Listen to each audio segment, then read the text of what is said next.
Namaste, friends. Welcome to ShowBuzz by JewelBuzz. We're going to be talking of the India International Bullion Summit and all things bullion. The IIBS is in its 10th edition. And to speak about it and everything bullion, we have with us a very respected member of the industry, Mr. Surendr Mehta, National Secretary, IBJA. Namaste, Surendra. Namaste. Thank you so much for joining us. So before we go to IIBS itself, an overview of the current bullion sector in India. Can you take us through it? Well, as you all know, the current bullion industry is in doldrum. Doldrum in the sense that the entire market, which was being controlled and handled by Europe, LBMA from London, is now moving towards USA after the Trump current tenure. And we find that a lot of gold is shifting from Europe vault to US vault, and which is leading to higher prices, also due to US government announcing various tariff, which is going to lead to trade war. And the geopolitical tension still remains at its place, which were there earlier also. So the current scenario of the bullion industry is, I would say that for the investor, this is a good time. But for the jewelry industry as such, the industry in India, at least, we are seeing the fall in demand by more than 55, 60, or even I can say 65% in some of the areas, some of the regions. In my opinion, this scenario would continue as the gold prices goes higher, and I don't see any respite from the gold prices in the current situation, because there are a lot of talks about moving gold from London to US. There are talks about gold, some of the banks defaulting, though there is no authentic news about it.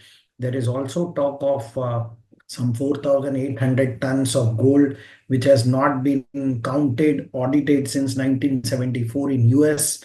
So whether that 4,800 ton gold exists or not exist, whether that physically is available, not available, nobody knows anything about it. So I think the current situation in US is very, very, I would say, very pathetic as far as the gold sector itself is concerned, and which is all leading to the higher gold prices.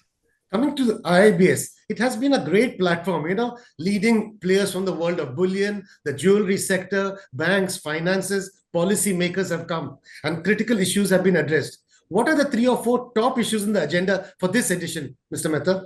See, our favorite topic every year is always the forecast for the next year. That is always there, and it is the most watched seminar panel during IIBS. So gold outlook for 2026, 25, 26 is going to be one of the major point of agenda. Apart from this, we have found that a lot of free trade agreements and UAE SEPA agreements are distorting market, and they are not helping the Indian refiners. So how to tackle this situation, that will also be addressed in the IIBS. Apart from this, we have also seen that industry is getting organized. A lot of public issues are coming, a lot of IPOs are coming. There is a lot of investor interest, venture capital interest into our industry, which is a very good sign. So we are going to discuss that also. And we always discuss about the how much regulations are being followed, or how regulations are being followed, compliances are being taken care by the industry. So these are few topics which will be in the mainstream. Apart from that, the one interesting topic is how India will will achieve the global market share of 20% as far as jewelry sale is concerned. That would be one of the topic, and how to bring Karigar into the mainstream business, or how to improve their working conditions. This would also be discussed. We are also going to teach everyone how the hedging is done, on the domestic exchanges as well as the international exchanges. So some of the master classes regarding hedging are also part of our program. So coming to the program itself, how many delegates expected and how many, besides Indian delegates, how many foreign delegates and any leading speakers we should be looking forward to? As far as the number of delegates are concerned, we already have 540 confirmed registered delegate with us. And out of which about 45 are foreign delegates. Most of these delegates are coming from Dubai, because that is being the major bullion hub and major market for the bullion. As far as speakers are concerned, we have the global CEO of World Gold Council, Mr. David Tate, will be available to speak. Mr. Ashok Gautam of IIBX will be there. Okay. Mr. P.M. Som Sundaram, the ex-World Gold Council India head, would also be available. Apart from that, we will also have an executive director of IFSCA, Mr. Pradeep Ramkrishnan. And then we have so many other delegates, other specialized speakers from FinMat and from World Gold Council, and some of the banks also we will have speakers. Like from ICBC Bank, we'll have Mr. Avdani. So there are numerous speakers and a wide mix of speakers, I would say, whose views are being taken very seriously. From Metal Focus, we will have Chirag Seth also. Let's see. I think it should work out well. Sir, over the last editions, very, very critical issues have been addressed. I wanted to know, over the years, have government policy makers taken cognizance of the critical issues that you have brought up and acted upon them? See, let me tell you, IBJA is always viewed very seriously by the government, and that is why our rates are being recognized. The government, our rates are not only recognized for sovereign gold bond or for the compliances purpose by the GST income tax, but our rates are also being notified for lending against the gold jewelry. So government is very serious about what IBJA is talking about. And we always send a white paper after our conference to the government. And yes, whatever we have discussed last year, whatever issues have been raised, and some of the issues have already been resolved, and some have been resolved in the current budget. And in case any further issues crops up, then definitely I'm sure government is with us and they will help us. So white paper goes to bodies like the Precious Metals Advisory Committee and on the PMAC and all. You're talking of those. It goes to Finance Ministry, Commerce Ministry, DGFT, Consumer Affairs Ministry, Reserve Bank of India, IFSCA. The white paper goes to all of these organizations. And we ensure that we include the topics which are being recommended by World Gold Council, which are being recommended by DMCC, which are being recommended by IFSCA. So we don't choose the topic of our own. We choose the topic as per their requirement also. So there is a consensus when the topic is decided. And that is why many people find me little rigid about changing the topic, but that is how it is being done. So coming to very specific issues, of late there's been a lot of discussion around FTAs and SEPAs. Like GTRI has said they distort the market and they even would be causing a revenue loss. So your comments on this, something very specific. See, what GTR is talking about is only in terms of the revenue. And GTR talks about only one aspect of the industry. Okay. But GTR never talks about the export. If we have entered into an agreement for import and export, both the purpose.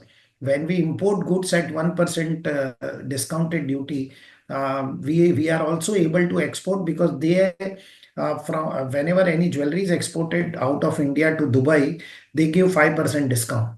They give 5% VAT relief on the same. So these are the bilateral agreements, comprehensive economic partnership agreement, and I think they need to be looked into toto and not in the isolation. So I don't want to comment on what GTRI says. It's their choice as to what they want to say. But they don't. I personally feel that they will have to understand the industry and the restriction under which, or I would say the constraint under which the ministry has to work. So this will be an issue addressed in the current Yes, IIBS. there is a special panel on FTA provisions and On the UAE SEPA. SEPA. Yes. So the other thing I wanted to talk about is, I think even you have mentioned before, mandatorily importing gold through the IIBX. Your comments on that? Sir, that's our focus. Basically, what we feel that there has to be a level playing field between the banks and IIBX, or there should be either you have a level playing field or you have only one agency called IIBX. Today, the consignment gold is permitted to banks, but consignment gold is not permitted to IIBX. IIBX. So we have two importing agency, and rules for both the importing agency are different. So how you can have a different rules for different importing agency? So in my opinion, that's not correct. So either government should correct this or should make only one importing agency. In fact, what we are saying is that why bank also don't import through IIBX? That is my question. The other thing is, again, it has been discussed, and that is mandatory hallmarking of bullion for transparency, for greater confidence. So your comments on bullion getting mandatory hallmarking this year? Government has already started, I think, investigating and exploring. We have to understand that the gold cost 85 lakhs rupees a kg in our country. Even if somebody is buying 10 gram of gold, it is costing 85,000 rupees plus 3% GST, almost 90,000 rupees. It is our duty to give the authentic, pure gold to the buyer. There should not be even 0.001% doubt in the buyer's mind that what he is buying is not correct. We don't want to become an industry like a natural diamond, wherein a buyer after few years of time find out that he has purchased natural diamond, but now in his stock there are no natural diamond. These are, or the lab grown diamonds have been mixed with it. So we don't want this industry to die like how the natural industry has died. It is our duty and responsibility to sell the authentic and correct material. And that's why there has to be a bullion hallmarking also. And why somebody is afraid about bullion hallmarking? Only those people can be afraid about bullion hallmarking who are probably cheating their customer or who want to continue cheating the customer. So IBJA has taken the lead. We had taken the lead even in jewelry hallmarking. The entire industry went on strike except IBJA. We supported the jewelry hallmarking. We will strongly support bullion hallmarking also. And we will ensure that every piece of gold which is delivered to the customer is pure, authentic, genuine, and sold with complete transparency. And we have signed an agreement of responsible sourcing and sustainability standard also with the various institutions of the world. And this is a very small thing. We are talking about responsible sourcing also. And this is responsible delivery. Delivery, right, correct. So what is wrong in that? And why one should object? Are we doing anything wrong? Only people who are doing wrong things can object. Point noted, really. Coming to another topic, while there's been so much talk about gold, the other big story is the consistent growth of the silver segment. I mean, especially given the increasing demand from the industrial sector. So your comments on the silver industry growth? See, in my opinion, silver industry people needs to come together. First of all, there is no unity amongst the silver industry.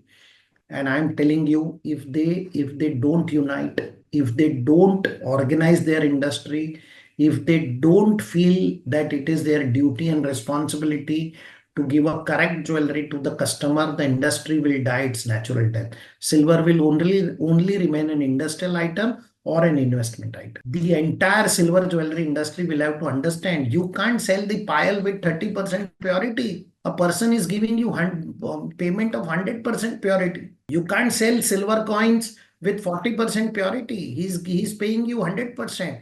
See, as far as IBJA is concerned, we will not promote, we do not promote and have never promoted any kind of cheating activity with the customer.